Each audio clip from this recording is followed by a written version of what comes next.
अस्सलामुअलैकुम guys, I hope that all you will be fine.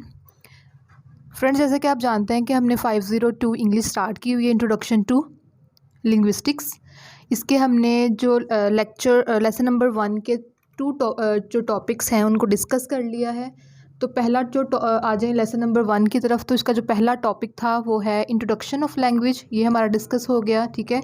Second जो था language a purely human non instinctive communication, ये भी हमने डिस्कस कर लिया था अपने पिछले वीडियोस में। और आज इसका जो लेक्चर नंबर 3 है, जो टॉपिक नंबर 3 है, लैंग्वेज अ सिंबल सिस्टम। ठीक है, इसको हम डिस्कस करेंगे आज की वीडियो में इंशाल्लाह। तो आते हैं हम आज के टॉपिक की तरफ। Language a symbol system, topic number 3। A language is a system of arbitrary vocal symbols. Arbitrary का जो मतलब है वो है बाकायदा, मतलब random. Vocal symbols like illogical, मतलब जो ऐसे वर्ड्स जो आवाज़ रखते हैं। ठीक है, having sounds by mean of which a social group cooperates. Language system, एक जो लैंग्वेज का जो सिस्टम है वो इस तरह का है कि उसमें बाकायदा जो है सिंबल्स इस्तेमाल किए जाते हैं जो कि किसी भी सोशल ग्रुप में कोऑपरेशन पैदा करते हैं। ठीक है। Language is a system of symbols. Language एक ऐसा निज़ाम है जो किस चीज़ का निज़ाम है? इलामात का एंड रूल्स और असूलों का। डैट एनेबल अस, जो हमें काबिल बनाता है टू कम्युनिकेट, कि हम अपने जो ख्यालात का इजहार कर सकें दूसरे के सामने। ठीक है। आगे the symbol used in a language can include speech sounds as well as writing symbols. कह रहे हैं कि जो इलामात हैं जो किसी भी लैंग्वेज में इस्तेमाल होती हैं उनमें क्या है, स्पीच साउंड्स भी शामिल हैं और उसके साथ साथ राइटिंग सिंबल्स भी शामिल हैं।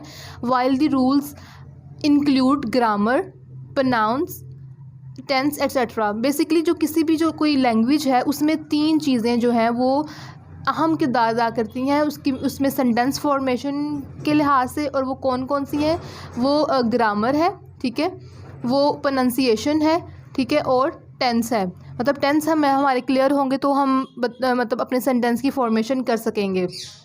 आगे पार्सिंग एंड प्रैग्मेटिक्स। पार्सिंग क्या होता है? पार्सिंग है ब्रेकिंग वर्ड्स इनटू पार्ट्स। ठीक है, मतलब हम जब वर्ड्स को पार्ट्स में शिफ्ट करते हैं तो वो हमारा पार्सिंग एक टर्म है। नेक्स्ट वर्ड है प्रैग्मेटिक्स। प्रैग्मेटिक्स क्या होती है? ये बेसिकली एक ब्रांच है लिंग्विस्टिक्स की जो डील करती है लैंग्वेज को in use and context which is used. मतलब कि कोई भी जो लैंग्वेज है कि कोई भी लैंग्वेज में जो वर्ड्स की जो एक फॉर्मेशन है वो किस तरह से उसको हम यूज़ करते हैं, this is called pragmatics. There is an arbitrary relationship between linguistics symbols and its referent. कह रहे हैं कि यहाँ पे एक आर्बिट्रेरी एक बाकायदा किस्म का रिलेशनशिप होता है, किसमें? लिंग्विस्टिक सिंबल्स में और उसके रेफरेंट्स में। ठीक है। Language provides context for symbolic understanding. मतलब जो लैंग्वेज है वो प्रोवाइड करती है किसी भी कॉन्टेक्स्ट की सिम्बॉलिक अंडरस्टैंडिंग, जिससे उसको मतलब ऐसी इलामात जिनके ज़रिए से किसी भी लैंग्वेज को समझा जा सके। Now move to second paragraph. Every language has its own way of encoding and expressing human experiences। मतलब जो कोई भी जो लैंग्वेज है वो अपना एक तरीका रखती है किसमें, कि वो इंसानी तजुर्बात को, तासुरात को किस तरह से एक्सप्रेस करती है। And an entire way of thinking is lost. और ये जो एक पूरा एक जो तरीक़ाकार है वो सोचने का, वो लॉस्ट खो सकता है each time a language become extinct. जब वो खो जाता है तो क्या हो जाता है कि जो कोई भी जो लैंग्वेज है वो नापैद हो जाती है, मतलब वो ख़त्म हो जाती है, अपने इख्तिताम को पहुंच जाती है। It is important to differentiate between language and communication. कह रहे हैं कि ये बहुत अहम है कि हम फ़र्क ज़ाहिर करें किसके दरमियान, किसी भी ज़ुबान के दरमियान और कम्युनिकेशन, मतलब हमारे जो ज़राए इब्लाग है, हमारा एक दूसरे के साथ इंटरेक्ट करना है, उसके दरमियान।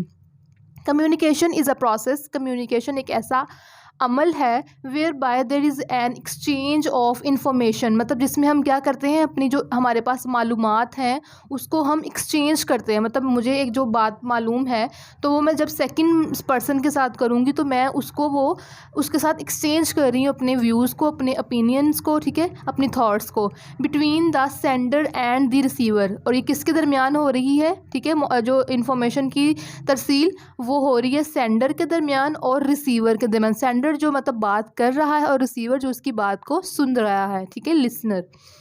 This information can be transmitted through Saint.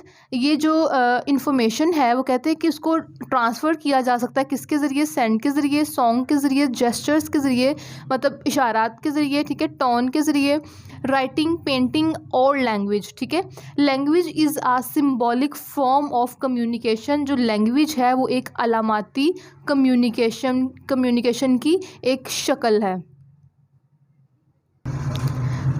Now move to topic number 4, behavioristic view of language. Language is the institution whereby humans communicate and interact with each other by means of habitually used oral, auditory arbitrary symbol. Habitually मतलब जो चीज़ हम अमूमन करते हैं, आदतन करते हैं, ठीक है। जो लैंग्वेज है वो एक इंस्टीट्यूशन है whereby human communicate and interact, मतलब जहाँ पे जो लोग हैं एक दूसरे से कम्युनिकेट करते हैं, इंटरेक्ट करते हैं with each other by means of habitually use. मतलब वो आदतन वो जो उनकी कम्युनिकेशन है वो ओरल भी हो सकती है और ऑडिटरी भी हो सकती है, ठीक है, और उसमें आर्बिट्रेरी सिंबल्स का यूज़ भी हो सकता है, ठीक है। हॉल इन दिस एन ऐसे on language introduce the term institution. जो हॉल है वो अपने एक ऐसे में इंट्रोड्यूस करवाता है टर्म इंस्टीट्यूशन को and habitually use oral auditory arbitrary symbols, ठीक है। द मोस्ट नोट वर्दी इन हाल्स डेफिनेशन, जो बहुत ज़्यादा अहम चीज़ है हाल की डेफिनेशन में, how ever in his use of term habitually used and there are historical reason for this। जो वो word use करता है habitually उसके पीछे क्या है, historical reasons हैं, ठीक है। linguistics and psychology of language were strongly influenced for about 30 years, ठीक है। जो term linguistics है और जो psychology है वो मुतासिर हो रही है तकरीबन 30 साल से और सो या उससे ज़्यादा, स्पेशली इन अमेरिका में। बाय द स्टिमुलस होता है किसी चीज़ का मुतहर्रिक होना, हरकत में आना, तहरीक होना। रिस्पॉन्स थ्योरीज ऑफ बिहेवियरिस्टिक्स, ठीक है। With in the theoretical framework of behaviourism the term habit, जो फ्रेमवर्क है, थ्योरेटिकल फ्रेमवर्क है बिहेवियरिज्म का, उसमें जो टर्म हैबिट है उसको अक्वायर किया गया है or rather sense special sense which led the foundation of the term habitually use. तो जो उसको दरियाफ्त किया है बेसिकली जो टर्म हैबिचुअली यूज़ की बुनियाद के तौर पर, ठीक है। नेक्स्ट पैराग्राफ की तरफ आएँ।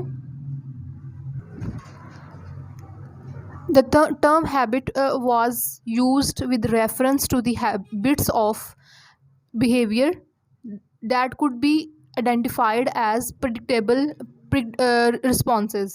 मतलब जो term habit है वो behavior और जो उसका predictable response है, ठीक है, उसकी behalf पर इस term को यूज़ किया गया है।